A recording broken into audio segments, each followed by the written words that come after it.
ചേട്ടാ, തൂങ്ങിക്കിടന്ന് ബോറടിച്ചു. വാ, നമുക്കെന്തെങ്കിലും സംസാരിച്ചിരിക്കാം. എൻ്റെ പൊന്നു കരുനാക്കാ, വേണ്ട. നിന്റെ സംസാരമേ അത്ര ശരിയല്ല.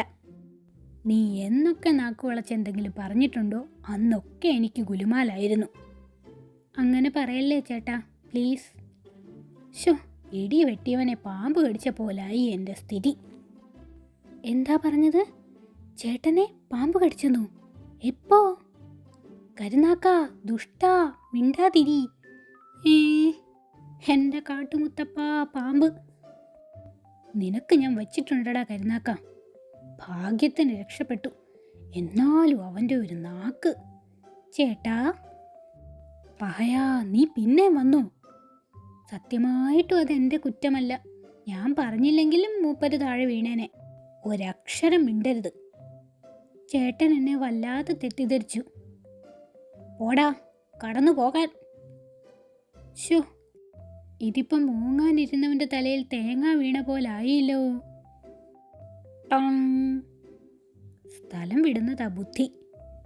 കരിനാക്കനെ പിടിക്കാതെ ഞാനിനി ഒരെലിയെ പോലും തിന്നില്ല. ഇത് സത്യം, സത്യം, സത്യം. അതേസമയം മിടുക്കാ, മിമ്മിടുക്കാ, സംഗതി ഒപ്പിച്ചല്ലോ. സംഗതി വിചാരിച്ചതിനേക്കാൾ ഈസിയായിരുന്നു. എന്നെ കണ്ടപ്പോഴേ ബോധം കെട്ടു. ഞാൻ നോക്കുമ്പോൾ ഇവനൊരു കുറുക്കനെ ഇട്ട് ഓടിക്കുന്നു. ഞാനങ്ങ് ചെന്നു. അതോടെ ഠിം, ഇവൻ്റെ കാറ്റ് പോയി. ഏതായാലും ഇവനെ എടുത്ത് ആ പിള്ളേരുടെ മുമ്പിൽ കൊണ്ടിടാം. ഉണരുമ്പോൾ കടിച്ചു മുറിച്ച് തിന്നോട്ടെ. ഇവനെങ്ങാനും ഉണർന്നാലേ ആദ്യത്തെ കടി എനിക്കാ. പേടിക്കാതെ ഡാകിനി, ഞാനില്ലേ കൂടെ. ഷോ, അമ്മൂമ്മയ്ക്ക് ഇത്രയും പേടിയാണെങ്കിൽ എന്തിനാ ഞങ്ങളുടെ കൂടെ വന്നത്? ഇത് തന്നെ സ്ഥലം. കുന്തമിറക്കിക്കോ. അയ്യോ, എന്താ കുട്ടൂസാ?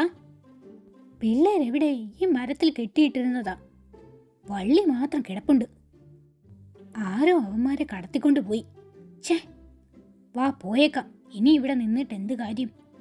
ലുട്ടാപ്പി, കടുവയെ എടുത്തോ. എന്നാൽ രാജുവും രാധയും അവിടെ തന്നെ ഉണ്ടായിരുന്നു.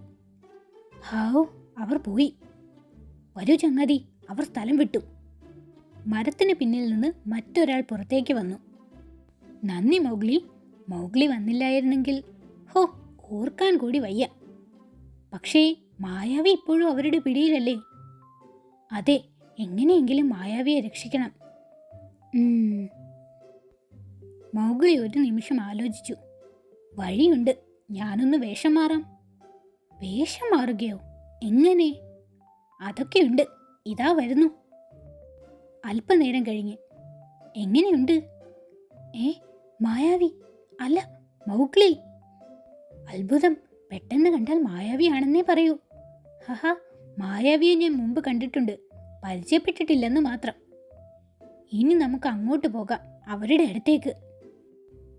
അതേസമയം കടിച്ചതും പോയി പിടിച്ചതും പോയി എന്ന് പറഞ്ഞ പോലായി.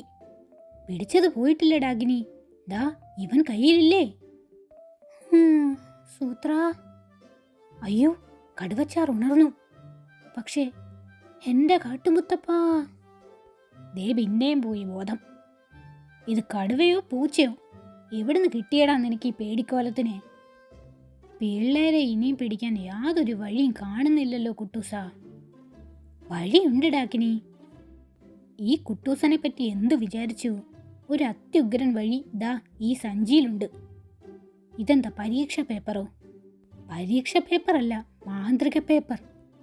ഇതിനകത്ത് ഞാൻ ആ പിള്ളേരുടെ പേരെഴുതുന്നു.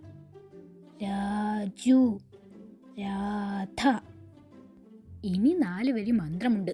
അത് കഴിഞ്ഞ് ആരുടെയെങ്കിലും പേര് പറഞ്ഞാൽ അയാൾ ഈ പിള്ളേരുടെ മുന്നിൽ വന്ന് ചാടും. മന്ത്രം ചൊല്ലിക്കഴിഞ്ഞ് ഞാൻ എൻ്റെ പേര് പറയും. അതോടെ പിള്ളേരെവിടെയാണെങ്കിലും ഞാൻ അവിടെ എത്തും.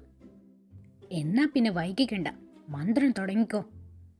ജഗണ ജുഗണ മണ്ടാനി, ശകട വികട മുണ്ടാനി, ചകിണി ജുഗണി ചുക്കാണി. മൗഗ്ലി, നമ്മൾ കരുതിയതിനേക്കാൾ മികച്ച തക്കമാണിത്. ചകിരി മകിരി തേങ്ങാണി. 4ാമത്തെ വരിയായി. വേഗം. മിന്നൽ പോലെ മൗഗ്ലിയുടെ നീക്കം. മായാവി. കുട്ടൂസൻ മായാവി എന്ന് പറഞ്ഞതും ചിൽ. മന്ത്രം ഫലിച്ചു. ഞാൻ രാജുവിൻ്റെ രാധയുടെ മുന്നിലെത്തി. പിന്നെ മായാവി.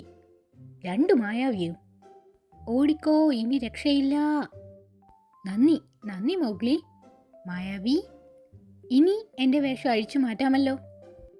ഈ കൊമ്പുകൾ 2 വലിയ മുള്ളുകളാ, തലയിലെ കെട്ട് വെറുമൊരു കാട്ടുവള്ളിയും. ഈ വടി എങ്ങനെ ഒപ്പിച്ചു? മുള്ളു നിറഞ്ഞ ഒരു തരം പഴം, കമ്പിൽ കുത്തി നിർത്തിയതെന്ന് മാത്രം. ഹഹ, കൊള്ളാം. വൈകാതെ പോയി വരാം കൂട്ടുകാരെ. വീണ്ടും കാണാം മൗഗ്ലി. ഹാവു, പ്രശ്നങ്ങളെല്ലാം അവസാനിച്ചല്ലോ. ഇല്ല, രാത്രിയായില്ലേ, പ്രശ്നങ്ങൾ തുടങ്ങിയിട്ടേ ഉള്ളൂ. എന്നുവച്ചാൽ? കുപ്പിയിലിരുന്ന് ഞാൻ കേട്ടതെല്ലാം ശരിയാണെങ്കിൽ വലിയൊരു അപകടം എത്തിക്കഴിഞ്ഞു. ഞാൻ വിശദമായി പറഞ്ഞു തരാം. ഞാനൊഴികെ ഒരൊറ്റയാളെ അപകടത്തെക്കുറിച്ച് ശരിക്കും മനസ്സിലാക്കിയിട്ടുള്ളൂ. ആരാണത്? തുമ്പൻ.